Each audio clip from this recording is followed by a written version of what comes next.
নামদারি ইসলামী দল, আমি নাম বলবো না, যারা মহিলাদেরকে এমন ভাবে সম্মান দিয়েছে, তার পিছনে বড় বড় হক্কানি আলেমগুলো এরকম ভাবে, যার আলেমের, যেই আলেমের সম্মানটা থাকবে সর্ব উপরে, উপরে থাকবে না আলেমের সম্মানটা, যে আলেমের সম্মানটা থাকবে উপরে, যেরকম বলে ইন্নাল উলামা ওয়ারাসাতুল আম্বিয়া, যে আলেমের সম্মান, আল্লাহর রাসূল সাল্লাল্লাহু আলাইহি সাল্লামের ওয়ারিস হলো আলেমগুলো। এখন দেখা যায় রাস্তার ভিতর মিছিল নিয়ে বাহির হইয়া গেছে, কিন্তু বেপরদা নারীগুলো আলেমের সামনে জাগর দিতে আছে, নাউজুবিল্লাহ। রাস্তার ভিতর মহিলাদেরকে সামনে দিয়ে এমন ভাবে আন্দোলন করতে আছে, আর আলেমগুলো পোস্ট পাশে এরকম ভাবে সামন দিয়ে হাঁটতে আছে।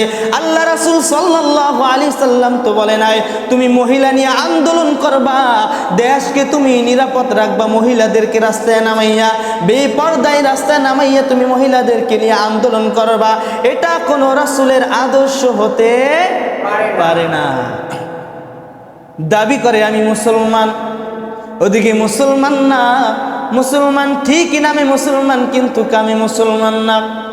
কে বলেছে তোমাকে মহিলাদের সাথে সাক্ষাৎ করো, বিপর্দায় সাক্ষাৎ করো? আল্লাহ রাসূল সাল্লাল্লাহু আলাইহি সাল্লাম বলেন, এই যে সমাজের ভিতর মহিলারা চুল বাহির করে হাঁটে, এরকম ঝুলাইতে ঝুলাইতে হাঁটে, আবার মাঝে মাঝে এরকম লাড়া মারে। আল্লাহ রাসূল সাল্লাল্লাহু আলাইহি সাল্লাম বলেন, কাল কিয়ামতের ময়দানে ওই মহিলার এক একটা চুল এক একটা সাপে পরিণত হয়ে যাবে, নাউজুবিল্লাহ। এক একটা চুল এক একটা সাপে পরিণত হয়ে যাবে। ওই চুলগুলো এমন ভাবে আঘাত করা শুরু করে দেবে, ওই মহিলা পাগল পারা হয়ে যাবে।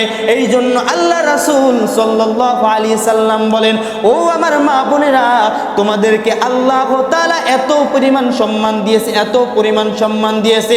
70টা আল্লাহর ওলি যদি হয়, আর একটা মহিলা যদি আল্লাহওয়ালা হয়ে যায়, 70টা আল্লাহর ওলির চেয়েও একটা মহিলার দাম আল্লাহ তাআলা অধিক বেশি বাড়াইয়া দেয়, সুবহানাল্লাহ। কিন্তু মহিলারা সেটা তো বুঝে না, এরকম ভাবে পাংফুং করে চলাফেরা করে।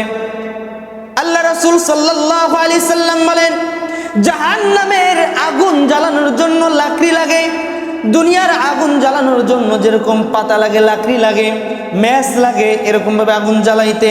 শুধু ম্যাচ থাকলে কাম হবে না, ম্যাচের আগুন জ্বালাইবেন কোনটার উপর?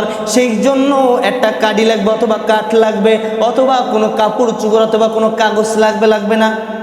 এই জন্য আল্লাহর রাসূল সাল্লাল্লাহু আলাইহি সাল্লাম বলেন, জাহান্নাম, ওই জাহান্নামের আগুন জ্বালানোর জন্য কোনো কাঠ লাগবে না, কোনো কাপড় লাগবে না, কোনো কাপড় লাগবে না, কোনো কাগজ লাগবে না। জাহান্নামের আগুন জ্বালানোর জন্য ওই বেপরদা, ওই বেহায়া নারীগুলো জাহান্নামের লাকড়ি হয়ে যাবে, নাউজুবিল্লাহ।